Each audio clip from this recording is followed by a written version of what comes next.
The city appears as a mixture of white, gray, and green from about a kilometer above on a bright day. It is a large, dense urbanization that sits on the bank of a blue-purple body of water. From this vantage point, the shore is nearly a straight line, apparently belonging to a large lake or sea. The city is endowed of a large dome, 10 kilometers in radius, sitting roughly at the geometric center of the settlement. Dense urban blocks of skyscrapers surround the dome, making an uneven perimeter around the massive landmark. Looking closer, one can see that the buildings surrounding the dome are not small either. Without it, they would be the focal point of an impressive skyline. Some of the buildings are hewn of a tried but aesthetically articulate steel and glass. Others are more experimental works of architecture, either attempting to express an artistic inkling of an ambitious designer or projecting a more retrospective affinity. There is a strip of structures between the roughly circular dome and the water. One structure, a tall glass building with transporter grooves on its side, is being cleaned. An artificial construct is suspended aside a window on the 52nd floor.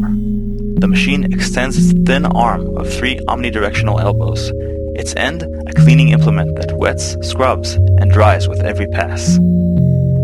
Its artisanal grace comes to an end as it suddenly pauses. It emits a grinding hum, drawing cleaning fluids back into an internal tank and retracting its implement into an integrated housing. It is then hoisted up at surprising speed by wires attached to its back. Floors below, at street level, there is a plaza surrounded on 3 sides by an incomplete circle of concrete bench about 40 meters in diameter. At the center of the plaza is a metal statue the height of about 3 average humans. The statue's creator must have painstakingly welded it to exacting intent, but could have gotten the same effect by throwing a thick steel ribbon into a dull-toothed industrial shredder. The result is a silvery body crumpled and twisted over itself, but still in one contiguous piece, 3 times taller than it is wide, standing upon its central bulk and supported by 2 thorn-like legs. People are walking past the plaza in no particular hurry. It is mid-morning. Any commuters in the crowd are now too late to justify dashing across the tan pavement. So, whether in purposeful leisure or ponderous meandering, the crowd's mood reflects a tranquil comfort. They all belong here. Humans walk with directed purpose, always choosing the shortest distances. Theirs is not a walk, but a transit, self-absorbed and driven, always about something. Scarabs skitter across the street, oblong hemiellipsoids about the length of a human forearm, with no visible head or feet. They beat a roughly curved path across the pavement, then climb up walls or fixtures, pause for long seconds, then proceed down. All this done at a pace seemingly impervious to any obstacle or change of surface, horizontal, vertical, slanted, or literal. A Marvan heron stands at the shore in stolid serenity. Long gray feathers vibrate to unseen wind, a frenetically reactive coat surrounding the most solid and steadfast of noble forms. Its gaze is fixed at the far point where the water meets the opposite shore that quickly climbs to steep blue foothills of reassuringly tall mountains. Red lights begin to flash on 4 cement bumps surrounding the statue in the plaza, and a sharp clacking pop combusts through the air, the interspecies sign for an imminent mortal danger. The beings take note. The humans stare at each other, then jog inside the nearest building.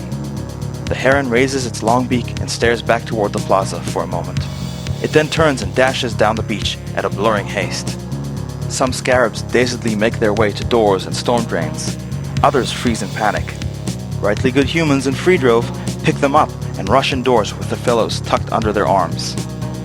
The statue comes to life, its twisted ribbon reforming to a stable central mass. The front thorn legs push down as a jagged protrusion joins them as a third strut. The concrete bumps surrounding it are now airborne upon flittering double wings. Still emitting the light and slap of the death omen, they hover and part, clearing the path for the 3-legged monstrosity. It makes a sprint toward the beach at an abominable gait. The scarab-like escort flyers follow it in a breast formation. The silvery statue furiously pushes forward, barreling through the sandy shore berserk. Just as it is about to reach the water, it changes posture and stops dead. It raises 2 shard-like appendages in its first apparent attempt at bilateral symmetry. Between its arms, a high-frequency thud clap begins emitting light. To the left and right of the once-again statue arrive several beings. Some step quietly into existence.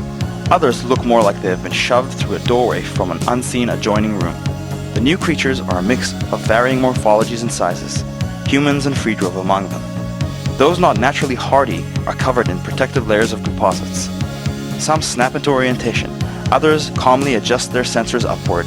They all now point their weapons up at 35 degrees. The statue stands with a lightning sphere scintillating between its arms and flanked by one row of 8 beings on one side and 7 on the other. The high-frequency light thuds emerging from between its arms shine outward, causing the left lineup and the right lineup to cast flickering shadows in opposite directions. The sand under their feet likewise allows low shadows to contrast its small drifts and hollows. It arrives.